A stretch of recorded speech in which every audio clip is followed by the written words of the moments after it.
Hello, pop geeks, readers, and watchers. That's right, we are checking out the world of comic books this time around, talking to a new creator, Michael Schwartz, about his book Armored. Can you explain the premise of the story for those who may not have heard about it yet? Yeah, it is a story about a young orphan teen named Andy Taylor, and he's adopted by this nice couple. But they're a little strange because they recently, 2 years prior, their son died of very mysterious circumstances. And Andy is also an interesting orphan in that his parents disappeared in mysterious circumstances. The police don't know what happened to them. So he spent 2 years trying to find out what has happened to his parents, and he's obsessed about it. So when he moves in with this new couple, he becomes curious about what happened to their son. How did he die? And he goes to the site of their son's death, like where he died, and it's an old castle ruins, and he falls into this old tomb below the castle and finds this medallion that ends up being this magical suit of armor when he presses this button on it. And this the suit of armor gives him powers. The only hitch is that the armor is possessed by the original knight who wore it hundreds of years ago, and he's forgotten his memory, what he's supposed to do. Why he just knows he has to train the boy to use the armor because something big is coming. So that's it. That's the premise in a nutshell, Adam. All right. Well, now this is your first comic book project Mhm. after acting as a screenwriter for other projects like R.L. Stein's Zombie Town on Hulu and Gnome Alone on Netflix. So, what inspired you to make the jump to graphic storytelling? Well, with the screenwriting work I've had, a lot of it is I've come in to, I put in quotations, fix uh, someone else's story. I never conceived of the No Malone movie. I came in, they asked for help. They had in that instance they had about a 40-minute animated movie in storyboard form, and they're like, I worked with the director a lot, and he said, I could use your help. Do you have an idea of how to make this a feature film, because we don't have enough story here based on the script that was written. And so I came in and did not only a rewrite but also expanded upon what the first writer had developed with the director. um and the same goes with Zombie Town. I That was a very different movie when I came on board. The script was like about a zombie that would pop up out of nowhere. Like it was just like a disappearing, reappearing zombie, and it was very strange. But it had these two characters, and so I was like, I worked with the director to expand on their story and kind of make it a bit of a teenage love story. With Armored, it was I get to create this thing from scratch, and I get to see it fulfilled. Like I've always loved comics, and so I've always wanted to jump into it, and I didn't know how to. And this story in particular, while I have written a lot of screenplays that I got to write from scratch, none of them have been made yet. It's really hard to get a movie made. And it's hard to get a comic made as well, I've discovered. It can be just as expensive in many ways. But I knew I could at least get the first issue done. And so this felt like the right story to tell in this medium, and I just went for it. That's great. Now, you talk about being a comic book fan. So, Yeah. who would you say are some of your biggest inspirations in terms of comic book writing, and how does writing a comic differ then from writing a screenplay? Well, okay, so for your first question, I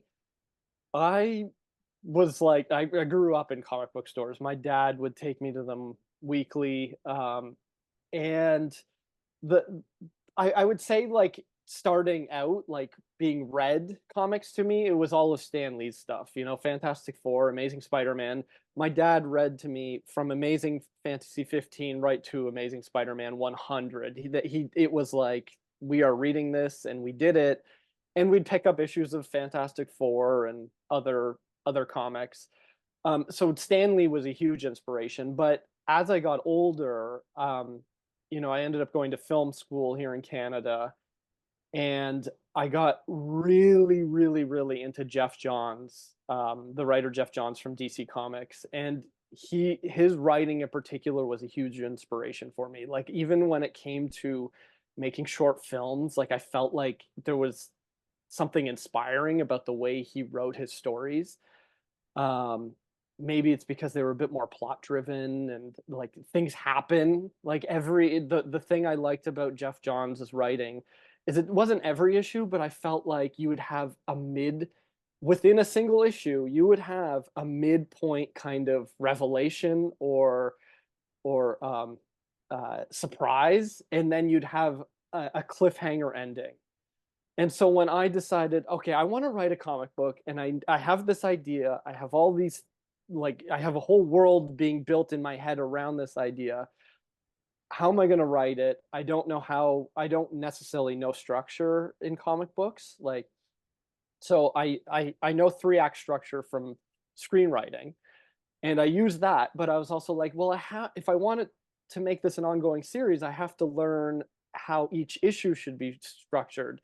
And so I took every comic of Jeff Johns and I created like an Excel chart just to see what he was doing, if there was a pattern. And I started to see patterns. Then I took some Tom King comics and started to see patterns with what he did. And I kind of just picked what I liked about how they structured their comics and what I like to read. Um, because I tend to read about 3 comics a night minimum. So I already had an idea in my head, but understanding what these writers, these masters were doing, is kind of what guided me a little bit. And I think people will see that with Armored, especially fans of Jeff Johns. You may see similarities in his structure, at least. Yeah.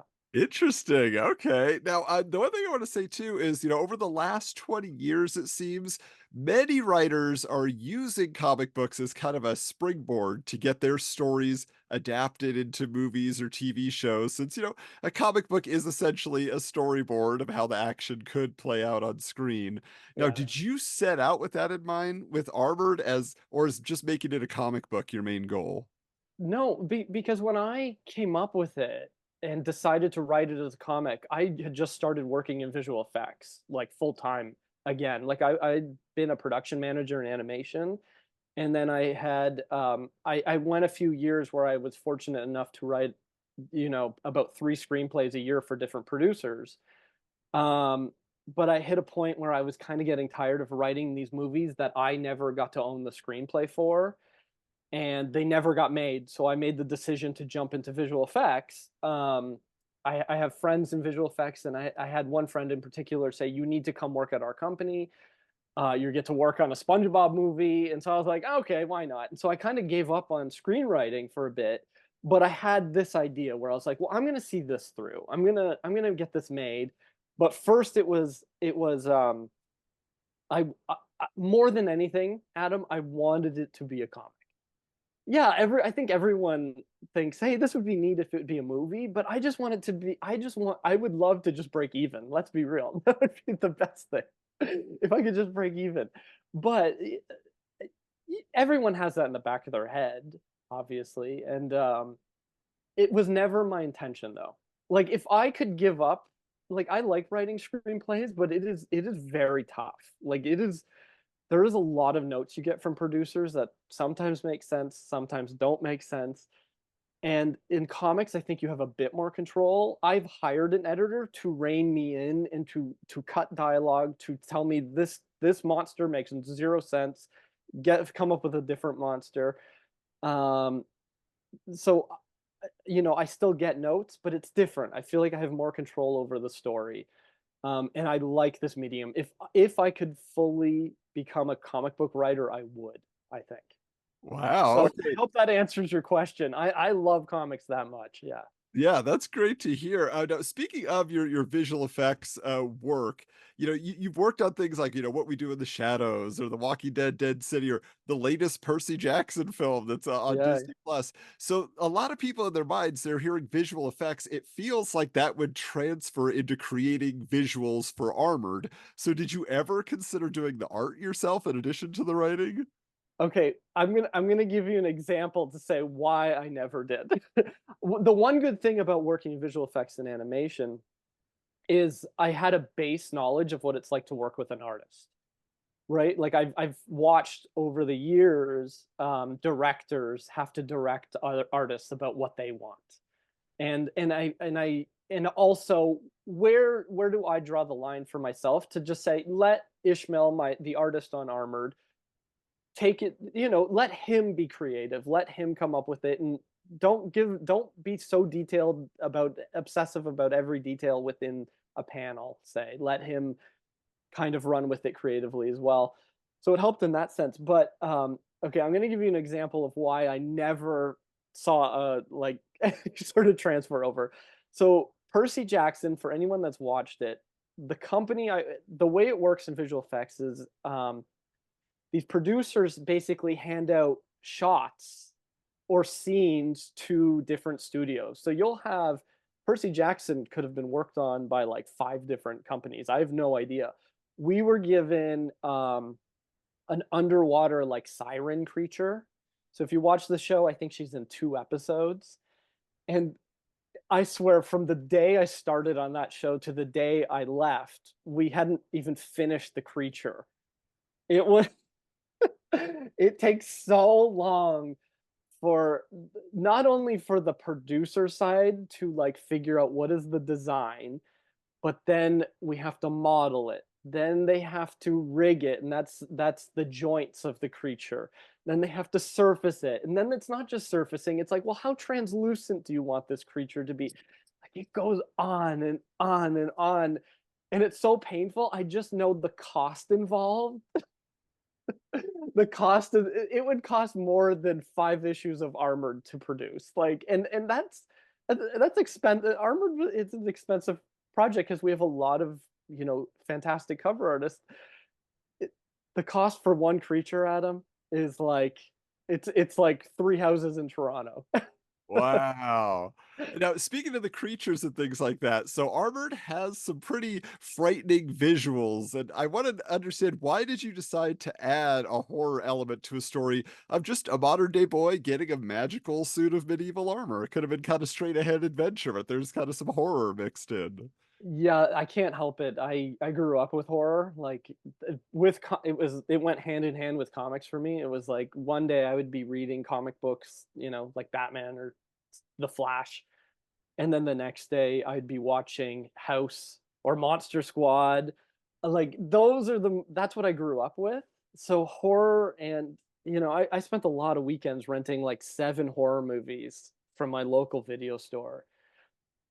So it's always going to be present in what I write, I think, to a degree. I do like just straight superhero stuff, but with this story, we have a couple who are dealing with the loss of their child, and then with Andy, he's dealing with the loss of his parents. So death kind of permeates throughout this story, and so it just felt natural to kind of go there, especially when you read the first issue or the second issue, you quickly find out what the monster is and how closely related to death it is.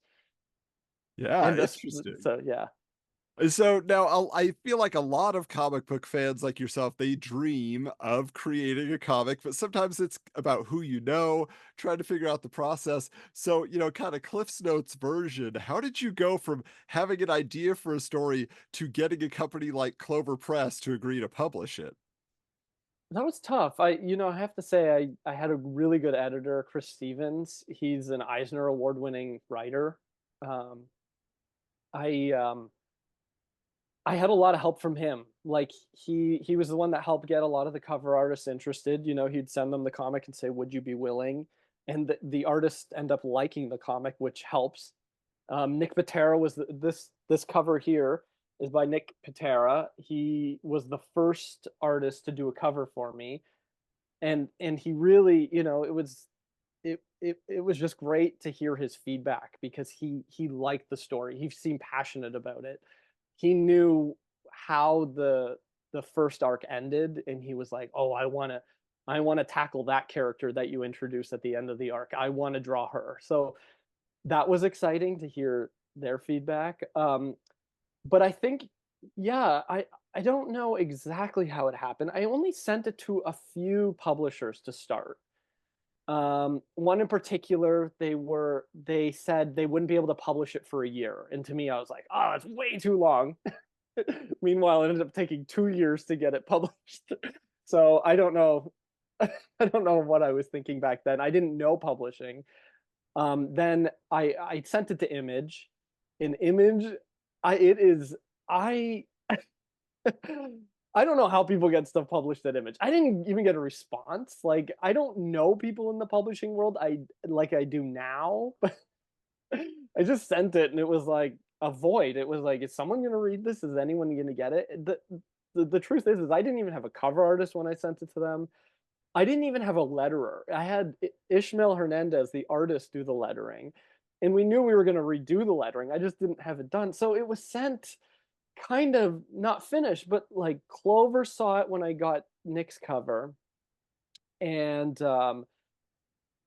Hank Canales, the publisher there at Clover, he just immediately got it. He's like, "I love your cliffhangers." He knew that I wanted it to be like a monthly or a bi-monthly series. Um, and the fact that he seems so passionate about it is what made me decide, oh, I'm not even going to shop this around anymore. Like, he seems really into it. So that was exciting to me. So that's how I got Clover. But I think it was through Chris. Chris knew Hank, because Chris has been working with them on these Marvel Art of books. There's like the Marvel Art of David Mack and Alex Maleev. So that's how that happened. That's interesting. Okay, sounds like that cover is kind of the key to get you in the door it also. it did, but I think it was just to recognize it, but it was I'd like to not to toot my own horn. I like to think it is, to some degree, how I wrote the story as well. Like, he Yeah, well, liked and the I imagine it cliffhanger. would be, but it sounds like it's like great story, but oh, he's investing his money in this. He's serious about it. He's paid an artist to create a visual to go along with it and Yeah, everything. and do you know what? I should mention, for anyone that's like just getting into it, it is really hard to get like a name cover artist, because I went through like a list with Chris. I said, I want all these guys, you know, I just get me one of these. And if he doesn't know them, he couldn't get them. And then I would reach out and some would get back to me and they'd be like, I'm booked for 2 years, or I'm booked for 8 months, or I'm booked.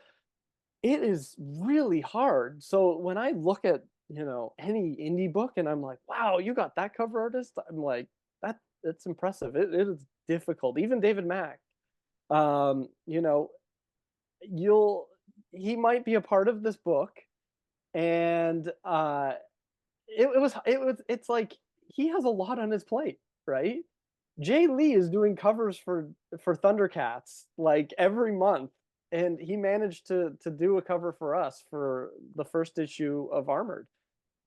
Yeah, I mean, it's great that, like you said, that these creators are seeing the story, connecting with the story, and then, yeah, they want to be a part of the project. But here's the other thing. So right now, you're hearing from the creative side, from the publishing side, everybody's rah-rah and behind it.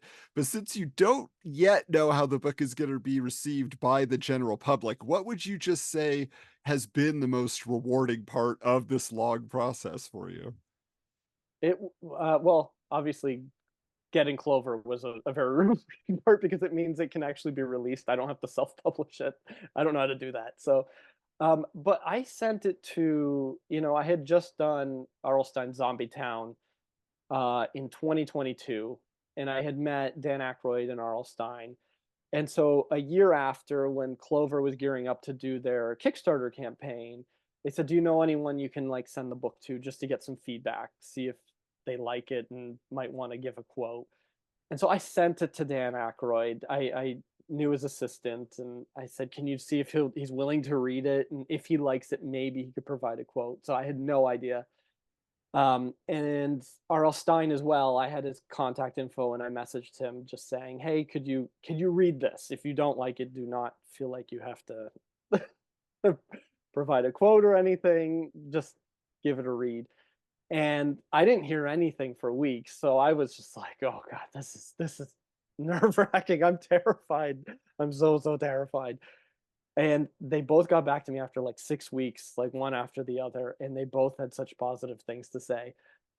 Stein had a few criticisms, but also some really, really great feedback, that I just that was so rewarding to have my childhood heroes, um, give me like, just give me positive feedback like that on my story just felt so rewarding, and it felt like, okay, it was worth it. But even before that, I'd like to go back, even back to when I first wrote the script. A friend of mine had done work for Marvel. He'd done a lot of, um, he's an artist for Marvel, and I sent it to him just saying, "Hey, can you read the script? Is it like up to standard? Does this come anywhere close?" And when he read it and he said, "Oh, this is probably one of the better scripts I've read," and he gets a lot of comic book scripts, I was like, "Okay, maybe I will move forward and hire an artist."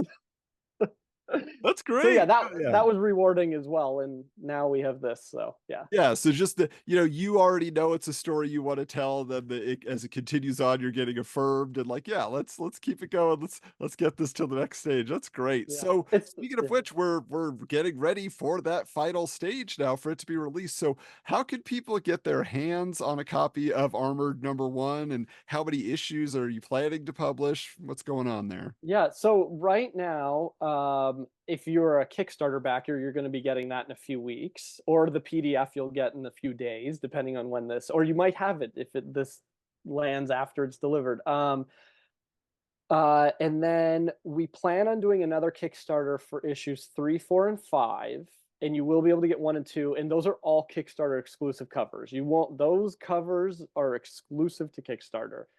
Even if we end up using one of the covers, it will be different than the actual direct market release. The direct market release comes out April 24th, or you can wait for the Kickstarter, which will probably be in March, when we will open it up and allow people to buy issues 1 through 5 in one package, basically, and get some. You can get some exclusive covers that way, or just get a cover you like, or just get the PDF. Well, So that's yeah, great. Yeah. Well, best of luck with this. It sounds like there's a lot of excitement behind it, and hopefully everybody sees it and gets in on the adventure. yeah. Thank you so much, Adam, for having me on.